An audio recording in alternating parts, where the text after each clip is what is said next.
We have in today one of the original Xbox consoles from 2001, which, believe it or not, is 23 years ago. This one's come in because there's no power, and it wants to be fully recapped, fully thermal pasted, and everything done to it, including deep clean and restoration. That's not what I want to show you though. What I want to go through now is diagnosing and learning. So one of the big questions everybody always asks, I'm completely self-taught in everything I do, is how do you learn? It's one of the hardest things to explain.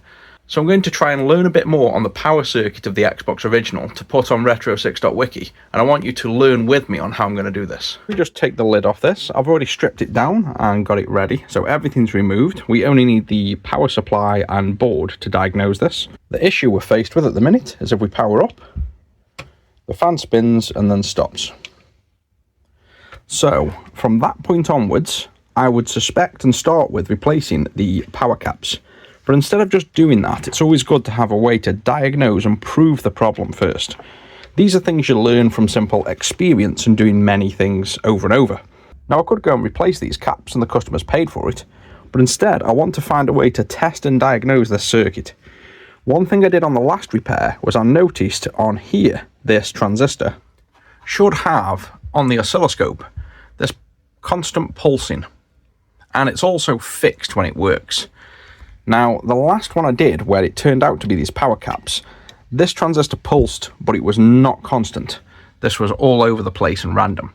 So I want to take the time now to expand on that knowledge, and let's probe this to prove if this is the second console that does exactly that, and if so, we have a good step to possibly diagnose by checking the frequency of this transistor. Taking our oscilloscope probe and probing on the pin here, then pressing the power up. And if we observe what comes out, seems pretty stable and solid. It's just coming on and going off. So that is different than the last one I tested. The last one had these waves, very different pulse, but these are all the same. So we're not dealing with potentially being able to tell from just that. So what we'll do next is just probe these other regulators, these other transistors here, to see what happens on them. If we probe on the collector of the PNP for this one and observe when we power on, you can see there we have a drop right down to almost 0 volts, then tapers up and goes back. This may or may not be normal. We don't know because I've not actually compared this to a working console, which would be the correct thing to do. And if we probe on the emitter, we get this rise and fall every time we're powering on.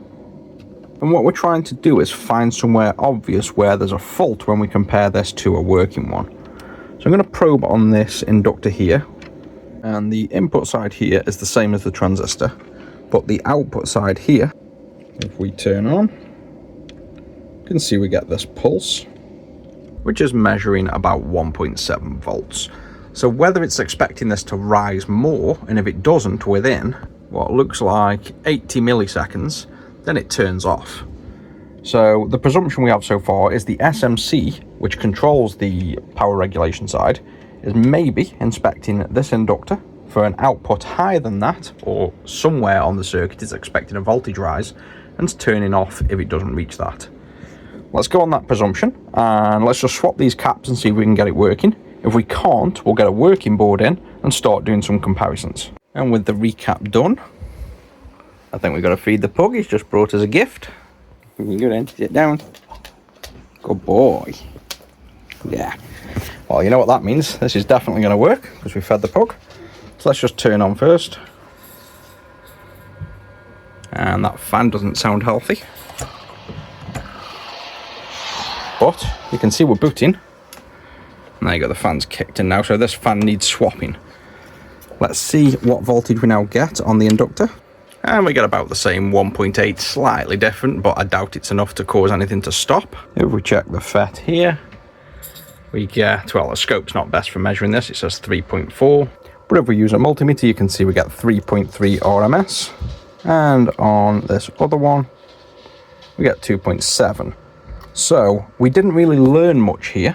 All of our observations, the inductor, the MOSFET here, the two MOSFETs here, and I even did off camera the 5-volt regulator up there, all act exactly the same when this boots successfully or not.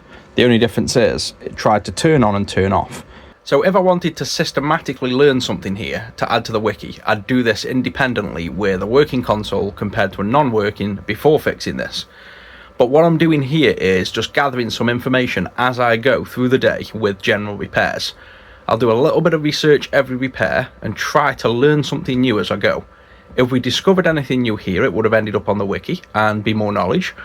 But we know again that a fan spinning off is power capacitors, but we haven't yet found a way to identify it systematically through an oscilloscope.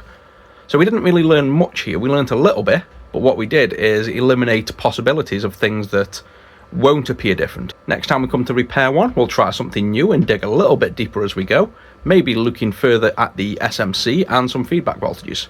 But at least you see this is how I start to build up my knowledge and learn things. I hope you learned something from this, and I'll catch you in the next.